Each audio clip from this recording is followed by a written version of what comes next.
Talk. Today, we are talking yet again about the issue with Sony and Marvel regarding Spider-Man. And then on top of that, another deal that can't be done right now. Netflix figuring out a way to give a nationwide release to Martin Scorsese's The Irishman. We've got a whole bunch of very interesting deals to break down right now and see what's best for all of these companies involved. And I get to talk about it all with John Rocha and Jeff Sneider. Hi. Why wasn't I invited to Chipotle, huh? Give me back my Spider-Man. I don't know. We went around. You can come anytime you want, believe me. Honestly, we don't I probably wouldn't have gone. We don't get special orders from delivery companies. We have to go get our own food. I've never even had food delivered. It might be because I never pick my head up from the computer the entire day to take a break and walk out the door. That's an absolutely fair point. Well, I hope you guys enjoyed lunch, because Thank you. right now we got a lot of news to talk about. First story, recapping a little bit from yesterday. So yesterday on our extra long edition of Movie Talk, we covered the Deadline report claiming that Kevin Feige will no longer serve as producer on future Spider-Man movies, noting a dispute between Disney and Sony over the co-distribution rights. According to their report, the decision came down to money, with Sony turning down an offer by Disney of a 50-50 co-financing deal on future Spider-Man projects. Now, the update that we got today is that Sony Pictures actually took to Twitter to release a statement on the issue. Here's what they wrote. Much of today's news about Spider-Man has mischaracterized recent discussions about Kevin Feige's involvement in the franchise. We are disappointed, but respect Disney's decision not to have him continue as lead producer of our next live-action Spider-Man film. We hope this might change in the future, but understand that the many new responsibilities that Disney has given him, including all their newly added Marvel properties, do not allow time for him to work on IP they do not own. Kevin is terrific, and we are grateful for his help and guidance, and appreciate the path he has helped put us on, which we will continue. All right, we got the tweets right there. Yeah. What is your interpretation of this statement from Sony? That's the greatest, sweetest firing letter I've ever received in my life. It's just basically covering their own butts. It's an interesting spin for sure. Kevin Feige, I don't think we'd be like, you know what? That's just too many Marvel characters. I just can't handle it. After 10 years of handling so many Marvel characters, and some Marvel characters, guess what? Have been moved off, right? So there's space in Feige's abilities to bring in these and help keep shepherding Spider-Man to where he's going. So this is basically a save-face statement by Sony, in my opinion. And but what's interesting is what they said. We hope this might change in the future. That should let people know this is not a done deal yet, which many people on the Twitter sphere were going crazy about yesterday. It is going. These are two massive studios posturing over a very important piece of property and franchise. And don't discount the fact that Sony is a little hurt that the film that is now their highest grossing film is a film that everyone relates to Marvel, not to Sony. Hurt. I mean, I don't know. It's embarrassing. I disagree with that. I give this statement an A. I thought Sony's corporate communications team did a really good job yesterday. I mean, they're not losing anything. What do they need to save face for? I mean, Marvel's the one that lost Spider-Man, right? Right, Sony lost Kevin Feige, but nobody's paying money to see Kevin Feige. But look at the upset on Twitter about it. Everyone was like, boycott Sony. That's the hashtag. It wasn't boycott Marvel. I mean, well, people on Twitter, guess what? Newsflash, are morons. Well, they tweeted on Twitter, so considering they obviously don't think they're morons, do they? That is something that is worth talking about right now, because we did speak to this a little yesterday, where arrangements like this have probably happened to like some degree in the past, but stuff like this usually doesn't get out to the public. So when you bring up something like this, yes, on Twitter, if we isolate it to just that, Disney did look like the hero. Could any of this have been leaked deliberately in order to push the deal along in a certain way for either entity? We must be following different people, because when I went on social media, my social media yesterday, and I follow people who are actually in the industry, they're totally on Sony. Disney is the clear bad guy here, getting way too greedy and big for its britches. Sure, Sony... Okay. Rocha, you're crazy if you think that Sony Pictures should co-fi on these. Oh, yeah. I just took your property and I got $1 billion out of your property, and I only took 5%. So I'm going to ask for a little bit more because I did better with it. More. And I resuscitated your dead property. So you owe me some money. Well, and I agree with you. 5% to 50% is not a little that's bit a more. huge jump, dude. That That's is an absolutely absurd deal to have Right. made. But when I'm talking, I am probably more strictly talking about like fans on Twitter, less so industry people. Right. And I can kind of understand. I would never say, yes, go boycott either studio over this issue. But I do understand when Spider-Man has been brought back to the big screen in such a successful way, and then all of a sudden the possibility of losing that comes up, I can understand feeling sensitive about it. Do you know what I saw yesterday on social media? That fans were calling for Disney to just buy Sony, and that way they can reunite Spider-Man with the rest of the X-Men and the Fantastic Four. And it's like, think about all the thousands of jobs that would lose. Well, who cares? Well, that's It's just this- there's going to be the because people on fringe Twitter are element. more. Of course, there's going to be the fringe element, but you're highlighting that to push your narrative about the situation. But there were a lot of people who were upset about it, and I hate to break it to you, but the industry people that you follow aren't pushing that thing over $1 billion. It's the fans, and so if the fans are upset and you're trying to save face, Sony going to Twitter, not releasing a statement to Twitter, tells you something They about how they released a appreciate. statement to the trades that they Yeah, put and on then they- Twitter. and then I don't know seconds what later you on think Twitter. about- so what? That's what everybody does. Like. Well, you can't call them morons and then play in their sandbox. Don't That doesn't make it sense. sound like Sony responded to Twitter fans. Like 'cause That's why would you put something on Twitter if it isn't to respond to Twitter fans? It's not strictly to Twitter fans. It's the general reaction to it overall. This It's a affects huge investors. issue that It they affects had to Wall make a Street. comment They about. don't And I give a feel like shit. what they did is basically the only option for them without prodding the situation even more. I mean, they already, it's true. Everything was mischaracterized to a degree yesterday. And granted, it was all unfolding right around this time yesterday. And we were working with whatever information we had. Yeah. But like you said earlier, this was not a done deal. It still isn't a done deal. And who knows how it's going to evolve over the next couple of hours, days, weeks, you name it. And actually, even if it winds up being a done deal, and let's say they do officially get divorced, who knows? Maybe then the next Spider-Man film won't do well and it'll come back together. We don't know what's going to happen. There's something you said earlier, and you know, we're all having fun being passionate about this, but something you said earlier about Sony and Disney.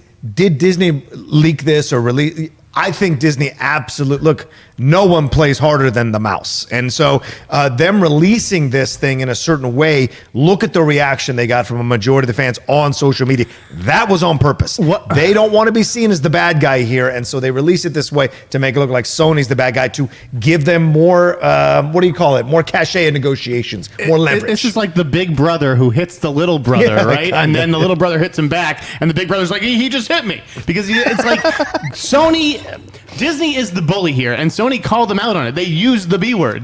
How is Disney the bully? Disney's asking. Are you crazy? Disney's Oh. asking for more of a cut because Wait. they did better with your work than because you they're did. walking away because if they don't get their 50 split, Wait, they're Jeff, negotiating in the you're press. grabbing Go points and to ignoring the the breakdown nuance. that you were telling us earlier as far as profits go, because I think that Well, puts into perspective well, what I- how crazy the 50-50 split would be for I them. get it, but also the other reports said they asked for 50, but when Sony came back with a different number, they couldn't find a middle ground to find. So Disney is not saying 50 or nothing. Mm-hmm. Disney is saying 50 is where we'd like to be, and you know how negotiations work. You start at the highest, I do so that you can believe move the backwards. Hollywood Reporter piece today THR said just 30. said Yeah, 30. 30. Yeah. 30 is more than reasonable.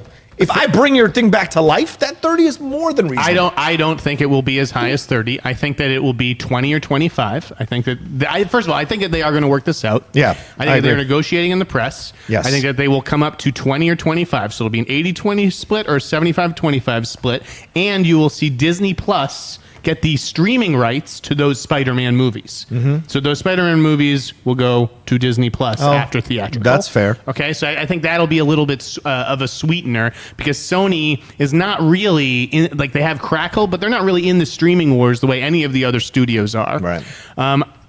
Again, what I was saying before the show and trying to take these guys on a tour of like if I was Disney, Yes. I would put in Worthwhile a tour. straight Yeah, worthwhile offer, tour. not to buy Sony Pictures, but to buy Spider-Man, and I would be willing to spend upwards of $1 billion, possibly even $2 billion, to acquire Spider-Man the same way they spent $4 billion to acquire Marvel, or $4 or $5 billion to acquire Lucasfilm. You have to treat Spider-Man like that. So you wanna sell Spider-Man. Those billions of dollars, that infusion to Sony, that would be worth it because they're only going to get that $2 billion by making 10 or 7 Spider-Man movies that each profit $100 or $150 million, etc. It makes a lot of sense, and it makes sense from a creative perspective too, because like you guys know me well enough at this point. When we see big studios play nice together, I'm like, yeah, everyone be friends and just make good movies. The scary scenario with an arrangement like this is what it can do for the creativity that you've pumped into a franchise for however many years. Look at what Marvel has done under Kevin Feige's leadership with Spider-Man the character. Imagine not just what it would do if, let's say, Spider-Man went over to Sony and they had to make their own movies with him, but then also Marvel, if all of a sudden they couldn't use Spider-Man. Coy said this yesterday. I saw it in another piece today. It is a lose-lose. That isn't going to work for anyone. I think so too. This is a lose-lose for everybody. What I wanted to address was your first point about Kevin Feige. How can you blame Disney for not wanting to just loan this guy out to make Sony money? Like, he is too busy. You don't think he's too busy? You think he? No. You were saying he's handled multiple movies before. Why can't he keep handling multiple movies? I totally understand like what they're saying. But that's coming from Sony. Disney hasn't said that. Sony is characterizing that Feige might be too busy to do this. And I think that's their way of saving face. And I think that's incorrect because you are speaking for someone else's employee. And that is incorrect. Because Disney has not responded or made a comment about Kevin Feige's workload. And he has shepherded this thing to the latest $1 billion. So he loves this character. He knows what he's doing with this character. I agree with you that it was weird that Sony tried to make it about a producer's credit. And he doesn't even get a producer's fee. I don't think Disney or him get a producer's fee. I mean, they led with Feige before they said Disney. It's all about money. Yeah, it's not about a credit. Right. Right. But what you said, did you just say that? Did you want to, you think Sony should sell Spider-Man? Is that what you were saying? I wouldn't. Yes, I think that they are a studio that is in trouble. They're a sale target. And yeah, obviously Spider-Man is the crown jewel in that library. Yeah. But like, that's why you can't sell it. You cannot sell it. Because how much do you lose in the valuation of your company by selling your crown jewel? You'll get even less. That's why you got to sell it for the right price. You got to sell it for the right price. Could be $3 billion. You also got to think. I'd say 20. Think long term. Also. Yeah. $20 billion. Whoa. $20 billion. No. You want it? $20 billion. You sound like Simon Thompson on Meet the Movie Press when he said Hitman's Bodyguard would gross $600 million worldwide. What? Okay. Simon.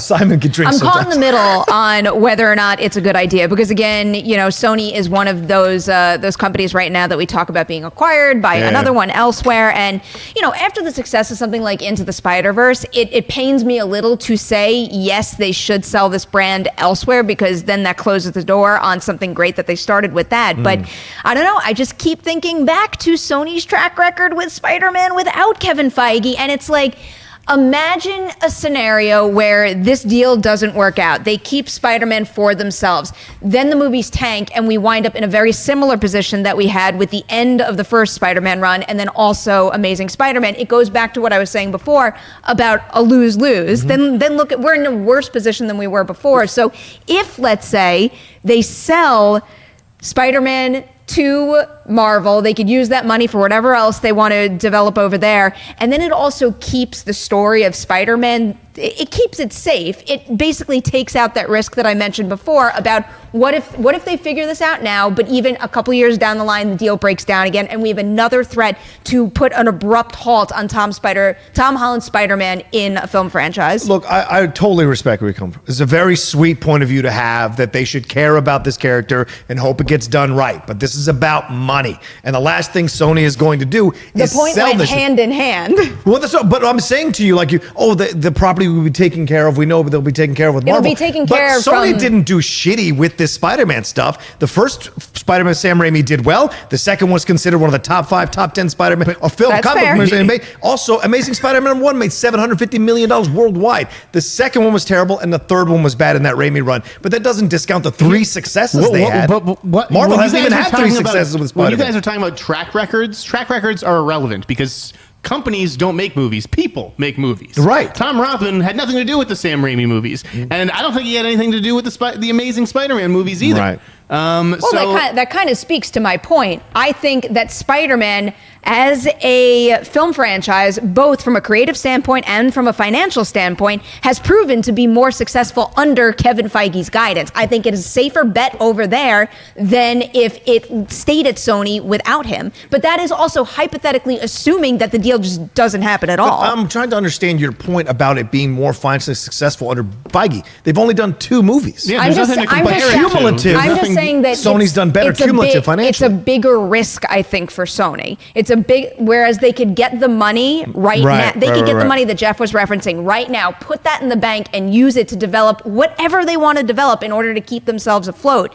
That opportunity goes away if this deal falls apart. They keep Spider-Man for themselves, and let's say the next movie isn't as good. Yep. Then all of a sudden they're back to where they started, and they have very little to show for it, or less to show for it. You make a great point. The thing is, at the end of the day, this is where track records come into play.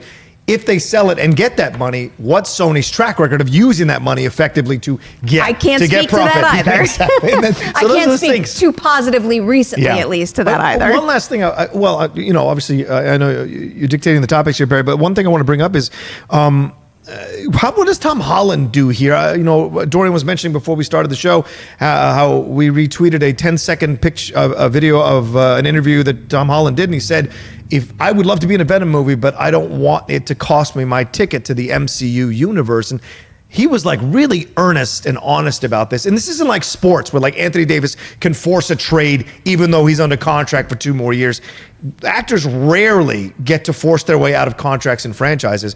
I wonder if Tom Holland has that ability at this point, if they fully make this thing go through to Sony, to say, you know what? I signed up to be an MCU Spider-Man. I don't want part of this. Sue me if you want. I'm not going to do it. Is that possible? No, he's going to show up and honor his contract. You're going to see him in at least 1 more movie, possibly 2. I don't know if John Watts will be back to direct them. I don't want to see a depressed Tom Holland doing Spider-Man. I think that Hollywood Reporter article said Watts is done as far as contractually obligated. Yeah. Right. I don't know. The whole thing stresses me out, but I think what we should kind of hit on to wrap this up right now is, what do you think the outcome will be? I believe, Jeff, you already said that you do think that they are going to find a middle ground and commit to continue working together. It's a lose-lose for both sides to not find a way to figure this out. I think they just need to extend their agreement. I agree with John. Disney probably does deserve more, for all of its contributions for getting Sony to, this is the last one was its most successful film of all time. Yeah. So you got to come up from 5%. 50% is crazy. I even think 30 is too high, but 20 should be doable. Sony, make it happen. Yeah, I'd take the Disney 30. Make it happen. I'd push for 30 and then go from there. The 50 is a bit much. You both are right about that. 5 to 50 is a lot. So let's go for 30. The thing I think also, this is dangerous now. You look at Universal. What are they going to do about Submariner? What are they going to do about Hulk? If they see Sony, what they're doing with Marvel, I think Universal's watching this to see how they can work out their negotiations. And remember, Amy Pascal has moved on from Sony, who helped to negotiate this deal for Spider-Man, to Universal. Is she going to do something? Is she going to see this and all of a sudden make the Hulk and Namor kind of more available to fill that spot if this deal falls through? So many possibilities on the table. It's freaking me out a little, but we're going to continue covering it right here on Movie Talk as everything develops. All right, before we move on to topic number 2, which is the theatrical release for The Irishman, we got some content up and running on the channel right now to let you know to go and check out. Actually, not on this channel, but over on our Collider interview channel, you can find a brand new episode of Collider Ladies Night. This was an extra special one because it was with Jillian Bell, who stars in Brittany Runs a Marathon. I am running a marathon this year, my very first one, because of that movie. So goes without saying, it was a huge treat to have her in the studio, and I really appreciated how kind and supportive she was about me being absolutely crazy and training for a marathon. On top of that, on this very channel here, you could find a review that these two did. They reviewed Angel Has Fallen, so go give that a watch. I believe there's a Mindhunter spoiler review up as well. Yeah. We also have a Ready or Not Ending Explained video up that Haley and I did with the filmmaking team behind that movie, Radio Silence. They talk about the rich world they built in that movie. It's a fascinating conversation. Highly recommend that as well. All right, story number 2. So According to the New York Times, Netflix, AMC, and Cineplex aren't seeing eye to eye on the nationwide release right now for The Irishman. Netflix doesn't want to adhere to the standard 90-day restriction. The concern for theater chains, though, is that if they make an exception and shorten that window for Netflix, then other studios might demand the same. That could prove to be hugely problematic from a business perspective, especially with so many of these companies putting tons of resources that they have into streaming services of their own. In addition to that, AMC is keen on releasing The Irishman, but not at the expense of those other relationships. Here's a statement from Chief Executive Adam Aaron, who said, "We can only do so, however, on terms that respect AMC's important and close relationships with our long-standing studio partners, including Disney, Warner Brothers, Universal, Sony, Paramount, Lionsgate, and so many other filmmakers who are the lifeblood of our substantial business."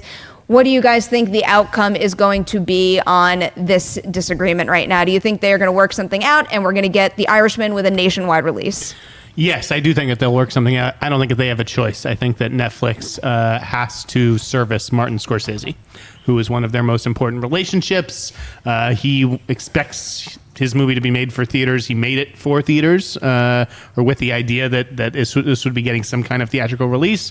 I think that Netflix will work it out. They gave Roma had 21 days exclusively. Yes. I think that The Irishman could be similar. Maybe it'll be an extra week, 28 to 30 days. So, okay, wait.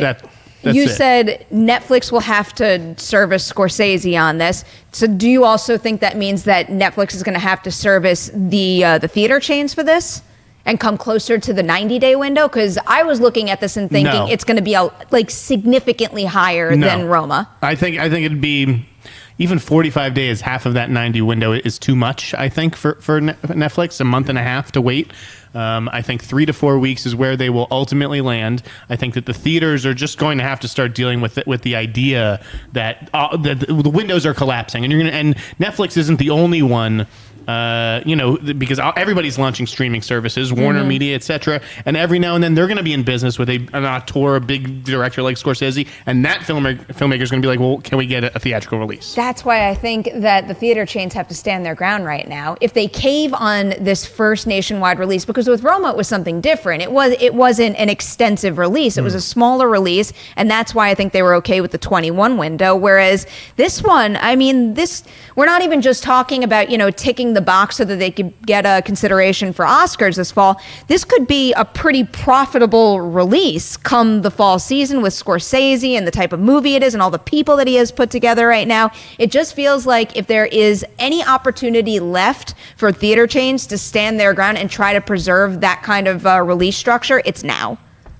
I have more to say, but I want to let you talk. I appreciate Perry's point. I just think it's a losing battle. And I think this is 5 years from now, we're going to look at this and laugh because it's done. It's done. This is the inevitability. It's over. Streaming services will absolutely supersede theaters. Theaters will start to shut down. This will start to happen. And maybe the mom and pop theaters will stay open that, charge you $8 for a matinee or whatever, or $7, $5. Those will stay open. But the large theater chains, this is going to start becoming less and less because, like Jeff's just said, more and more auteurs are going to see this model and be attracted to this model and do their movies with this model. And theater chains they seem like the dad going like, you can only play outside for half an hour. Those times are done. I don't understand the 90-day window. How many people are going to see the movie on day 89? Why are days 40 through 90 important? We talk about this all the time for Monday with the box office report. Right. It's not just about day one, opening weekend, whatever. It's about legs. Also, actually, thinking of Sony right now, look at one of their most successful releases. Well, Once Upon a Time in Hollywood. You also have a movie like Jumanji, one of your favorites, The Greatest Showman. Those movies being exclusively in theaters for an extended period of time is what led to their monumental success. It wasn't their opening weekends. We're only talking about like 1 or 2 movies a year that really do have those kinds of legs. I feel like if you're not, most people see the movie opening weekend. That's what it's all about these days. Now I think it should be opening opening month and then move on to the next window. Right, because the other side of it, Perry, too, is like these streaming services have to dig in their heels too and go, no, we're not going to give in because we're losing clicks, we're losing views because you're allowing this to be put in theaters, so we're losing money. Why are we going to put $120 million into a movie that we're not going to see the benefit or profit from because people are going out to see it in the theaters? So by the time it comes on the streaming services, the numbers aren't that high. The other thing real quickly is that Irishman is supposed to hit Netflix in late November, I believe, and they could always shift that, delay it a couple weeks, which I think may have been what happened with Roma, but go forward. So end of November, if you need a month-long window, the movie's got to hit theaters in mid-October, which is when it's debuting at New York Film Festival. Right. So it would have to come out almost like around the exact same time as that debut. Yeah. I do think it's unreasonable for them to hit that window, but I think if you shorten it too much, it's going to wind up having a very destructive ripple effect where that will put the nail in the coffin for the theatrical experience. And, I know most movies don't have runs quite like Jumanji and Greatest Showman, but part of the point is also, like, let's say Avengers Endgame comes out and everyone goes to rush to see the movie. They didn't buy their tickets in advance, but they show up at the theater, it's sold out. Then they are inclined to see something else that's still lingering on, and that basically closes the door for those movies to make money at that point as well. Do you think that the window collapsing really puts the nail in the coffin of theatrical? Because I don't. I think theatrical's here, never going away. I think theatrical is never going away, but I think it is going to be a completely different landscape where they just can't compete. Like I do truly fear a future where we only get the Endgames and the Lion Kings on the big screen, and everything else is pretty much relegated to either a smaller theater chain like Alamo Drafthouse or streaming services. Which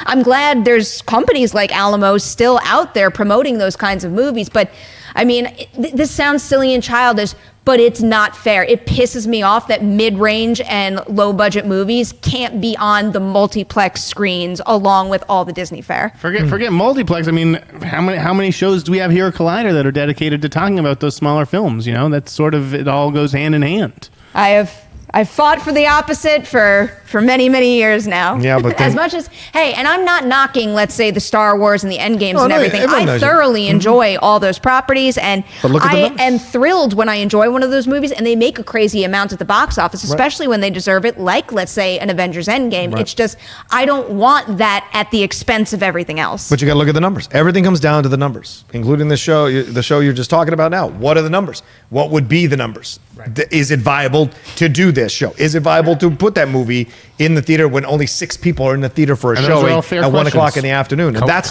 the thing. And I appreciate you fearing that, but that is our future. This is technology. This is progress. There'll be less theaters. It won't go away. I agree with both of you. I don't think it's going away. There'll just be less. And I don't know if it'll go to the extreme where only the epic films come out. That's certainly the extreme possibility, but I think it's eventually ending there. And because if you look at the numbers statistically, the number of theaters I think has been dropping for quite some time over the last 10 years. The attendance is still at a decent level, but I think the number of theaters has been dropping more and more over the last 10 years.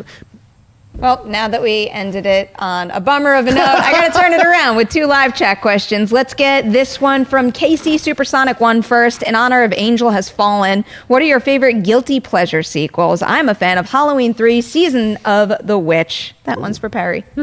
Good choice. Guilty pleasure sequels. Yeah. I'm going to, the movie that gets unfairly maligned is Alien 3. I like Alien 3. That's a good movie. It is okay a with guilty that. pleasure sequel. I think it's a perfectly good directorial debut from Fincher, and just, compared to his other work, it kind of gets the short end of the stick. But I like it. Yeah.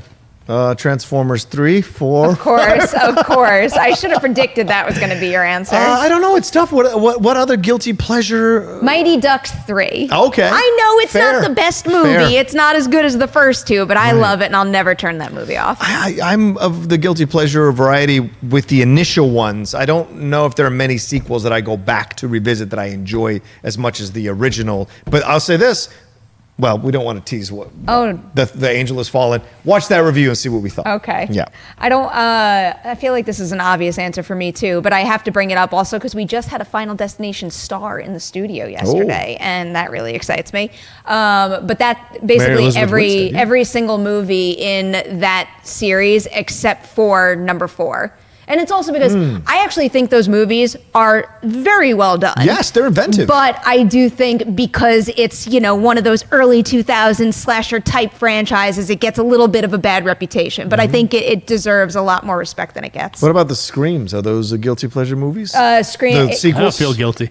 I personally don't feel that guilty, but again, it's one of those scenarios where I know Scream 3 isn't as good as Scream 2 and the first Scream, but I still The Crow love it. City of Angels, that's a guilty pleasure. Oof. Yikes. All right, let's get one more question in here. Arcadio is asking, I'm about to go see Ready or Not once I get off work, and I plan on getting a cocktail while there. What's everyone's go-to movie drink? You and Adam included?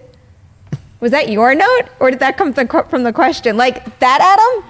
Yeah. Adam, what's your go-to movie drink? Oh, it's vodka Sprite, baby. Vodka Sprite. Okay, I don't know Vodka what movie Sprite. theaters serve vodka Sprite, but you do you. The Grove probably does. I guess beer, because like the first thing I think about is going to an Alamo Draft House, and I like their beer selection. Perri keeps a very tight shape for the amount of beer she drinks. Yeah. I'm always very surprised Throwing me by under this. the bus right now. No, not in a Going to negative way. It's Alamo totally. Draft House. You drink a lot of beer, but it goes right through you, girl. I respect it. For me, it's what I drank last night before the It Chapter 2. I love a double shot of Bullet Bourbon with a little bit of Diet Coke, and that carries me through the movie. Coca-Cola. Old school. Oh, Nothing Jesus. like it. You never have fun and relax a little? You never have a drink before? Believe me, I relax. Oh, yeah. Well, All right, yours is fine. not We're not going to drinking, get right? into that right now. Dorian, what's your choice? Well, don't make him choose one. What'd you say? Beer? Beer. All right. You said the right thing. Blue Moon. That's my drink of choice. All right, guys, we're out of here. Jeff, Rocha, thank you. Did you see the email I sent you today? And I said, hey, John. Like, I called you John, and it freaked me out a little bit. I didn't like it, but it was an official email, so I had to call you John, because otherwise it'd be weird for the other person if I called you Rocha. I think it's great that you're starting to respect me and use my first name. I appreciate that. Well, Rocha, thanks for being here. damn it. Sorry. Adam in the booth, thanks so much. You too, Dorian. All right, we are out of here. Before we say goodbye, though, please like and share this episode of Movie Talk, and then tune in tomorrow. Another great episode coming your way, 3 p.m. PT Live.